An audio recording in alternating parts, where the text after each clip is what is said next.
People ask me every day which is the best Nintendo Switch game, like I'm supposed to have the answer to that question. I just don't. I mean, isn't it opinion-based, or is there actually a best Nintendo Switch game? I've narrowed it down to a select group of games, but I just can't figure it out. There's so many variables. How am I, one man, to determine which is the best Nintendo Switch game?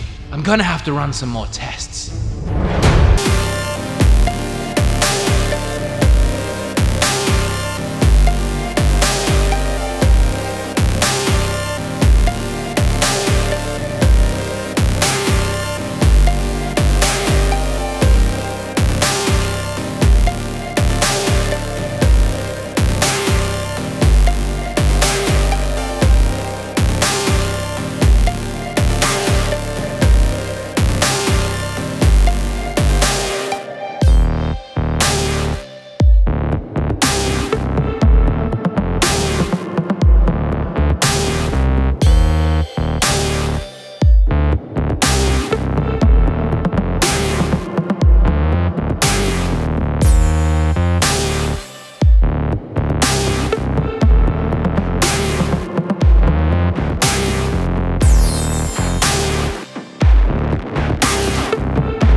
After all of those meticulous and very accurate series of tests I performed, I'm left with a choice between my riding stables and Hello Kitty cruises. Yeah, I think somewhere along the line I went wrong with my calculations.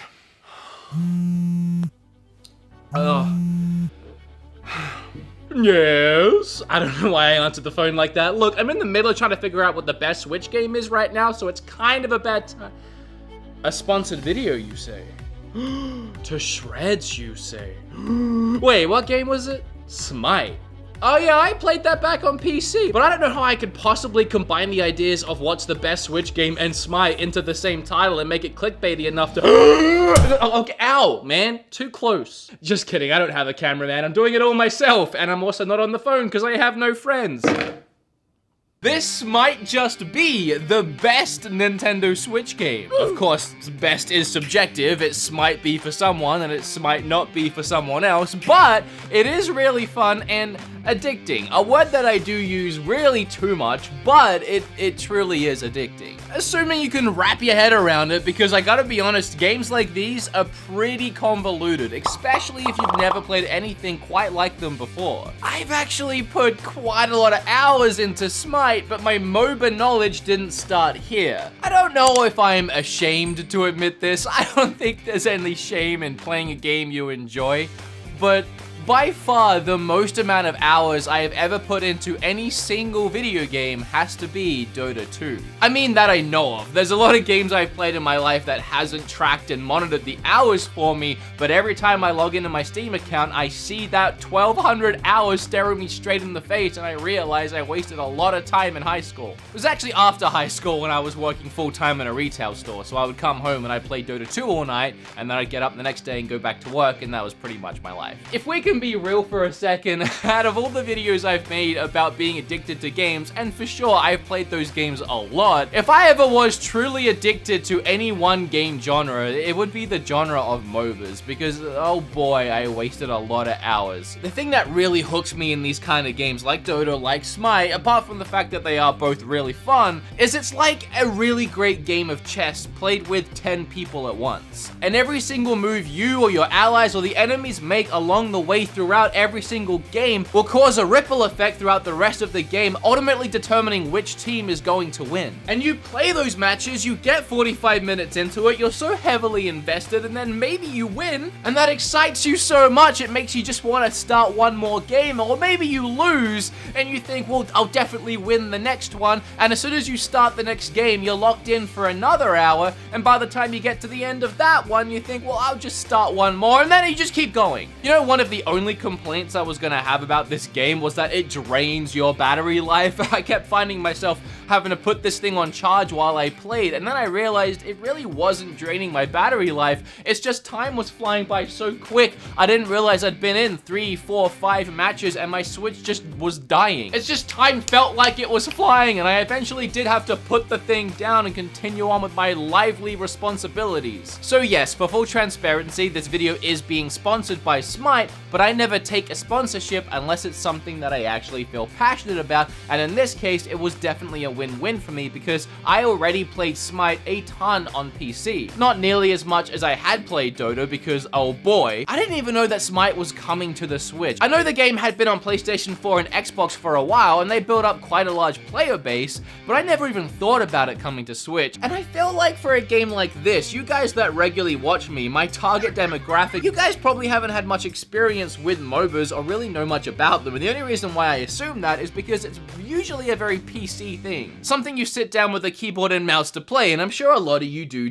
that, but for the most part, I'm pretty sure a lot of you guys are Nintendo gamers like me, or just console gamers in general. But that is what's so special about Smite. It plays exactly like other MOBAs, like Dota, like League of Legends, but the camera is situated right behind your back. It follows you throughout the game. But what does any of this mean for those that haven't played a game like this before? Well, let me put my Switch down and try and explain how these games are played. And trust me, I don't have enough time or enough man hours to put into this video to really elaborate every little detail that goes into a MOBA. I mean, heck, after putting in 1,200 hours in the Dota, there's still things about certain characters or items or abilities that I just didn't learn because I've never used, because there's so many. But I'm gonna give you a crash course on the basics, how this complex game of chess actually plays out, and maybe some beginner tips to get you started. So in Smite, there is a lot of different gameplay types. Some of them are a lot less intense than others. For example, Arena is just to have some fun. It's a good place to take a character you haven't really learned that well and practice. Conquest is my personal favorite. That is what I keep referring to essentially as a game of chess, and it's the gameplay type you'll primarily experience while playing a MOBA. So let's start with Arena, the more casual fun experience, and then we'll work our way up from there. Obviously, these kind of games are known for having a stupid amount of characters, and Smite is no different. Smite is based around the concept of gods. So of course you have gods like Thor, Anubis, Zeus, Apollo, Medusa, Hades. Loki is definitely one of my favorites. He plays like Ricky for you Dota players. We'll actually probably talk about Loki more later because I really like him. And every one of these gods fall into different classes, like assassin, hunter, mage, or support. Obviously your support characters will have things like the ability to heal you, or maybe buff you to make you move faster or attack faster or be stronger. Your assassin characters will most likely be very sneaky. They'll pack a big punch, but they'll be very weak. They can't take a hit.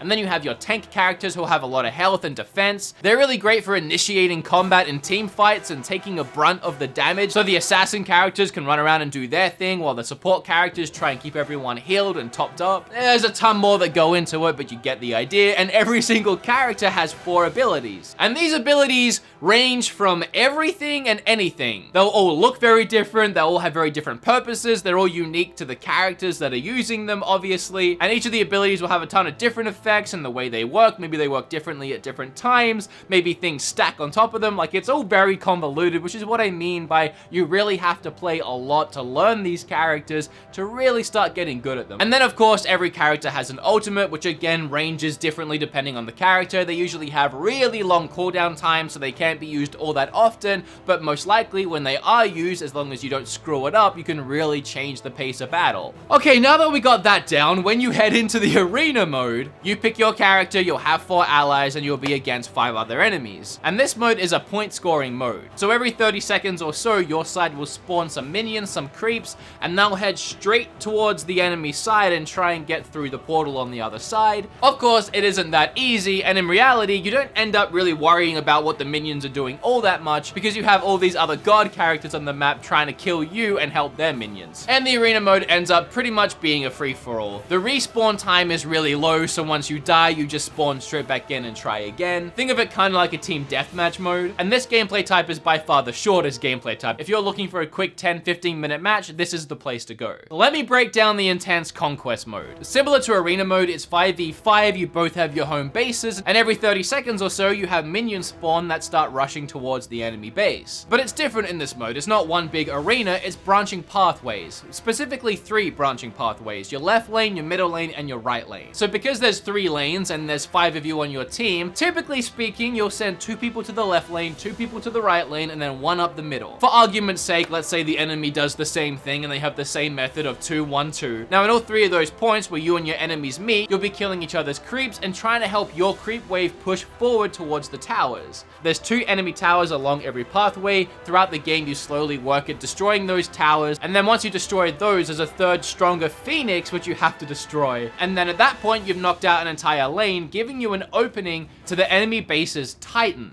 The enemy Titan is the goal here. You want to kill this Titan to win the game. You can do it by knocking out 1 lane, but it's tricky. You really want to work as a team to knock out 2 or if possible, all 3 of the lanes. And then of course, at the same time, making sure that your lanes don't get knocked out. So that's kind of the basics as to how the game works in a perfect world, but it doesn't really always go that way. Again, there's so many different characters with so many different ways to play them, but your experience on its own is completely changed depending on who you pick to play. I mean, if you play a support character, it's going to be a very different experience to playing an assassin character. Personally, I feel like I suck at support, so I stick mostly to assassin characters, lightweight characters with strong attack who can attack really fast and get out of situations really quickly when they need to, which is why I love Loki so much. Also, I really like that for some reason I have a skin for Loki that makes him look like he's in Persona 5. Not sure where that came from, but I use it every time. And so as you can imagine, Loki plays just like a trickster. His first ability allows him to go invisible, which is awesome. I can get out of situations when I need to, or I can get into situations when I need to. While you're invisible, the first attack you do will obviously reveal yourself, but it will also do more damage and will cause bleeding, meaning whoever you attack will take even more damage over a short period of time. He also moves a lot faster while he's invisible, which again really helps getting in and out of situations. His next ability makes a clone of himself, which can confuse your enemies because they're used to you popping out of nowhere, and now all of a sudden there you are, except you're not really there. And when that fake version of you expires, it explodes and does damage in that area. Your next ability buffs up your next attack even more, and then finally your ultimate allows you to instant transmission to an area. But if you place it right and aim for an enemy, you'll actually instant transmission to that enemy, do a bunch of damage to them with a backstab, and then you'll end up behind them. And the reason why that's cool is because, of course, Loki does more damage from behind. He's a backstabber, he's a trickster. It's up to you to get good at any of your characters, like Loki for me, and find a way to string all these abilities together and what way works the best to maximize damage. And I could sit here all friggin' day and try and break down some of my other favorite characters and how they work, but we would seriously be here all day, and no one has time for that. But just like in a game like Smash Brothers, if you play one character enough, you start to realize what your own weaknesses are, which is really handy for the next time you play against that character. Whenever I play against a Loki, I know that, well, he's invisible, sure, but he still takes damage while he's invisible, and he has to be around this area somewhere. If you have played Smite before and you enjoy it, I would really recommend playing it on the Switch. It works really well, actually. A part of me thought, well, how is this gonna work without my keyboard and mouse? But honestly, the way you play this game, I prefer playing it with a controller. And there's a load of different control layouts you can experiment with and try out if you don't like the basic one. However, I always found the basic one really easy to use. Obviously, because there's so many items and abilities, it comes down to having to press multiple buttons at the same time to do different actions, but again, it works and it becomes second nature. And I have to say, the game looks great on the Switch, in handheld mode and playing it on my TV. I never noticed this about Smites. I mean, I know I played the game really early on when it released, so maybe it wasn't as polished as it is now, or maybe I just never noticed, but this is actually a pretty gorgeous looking game. Surprisingly, it doesn't really need to be, when you actually get the chance to stop and look at your surroundings when you're not in the middle of a heated battle. And I'd say the last reason to try it out on the Switch, if you haven't played it in a while, is they added a new character called King Arthur. A lot of these characters are new to me, but apparently Arthur is the newest one. And you can really just take that guy's sword and flip and twirl and spin and slash to your heart's content. You just almost never seem to run out of mana or abilities. I'm gonna leave a link down below so you can check out the game. I have to say, download it at your own risk. I've already lost a lot of sleep over this game just set up in my bed. At least don't put your charge cord next to your bed so that when it dies, it just dies. Unless you're in the middle of a battle, and then run out of the room in your underwear and try and find that charge cord right away so your battery doesn't die 45 minutes into a Conquest match. That is the worst. Might this be the best Nintendo Switch game? You let me know down below. If you like this video or you learned a little something, make sure you hit the lip. all over that subscribe button. Click or tap on this video right here because I'd really appreciate it. Make sure you check out that link down below for the game if you liked what you saw here. Thank you once again to Smite or Hi-Res Studios for sponsoring this video, and I love you. Yeah, I really do. Okay, bye.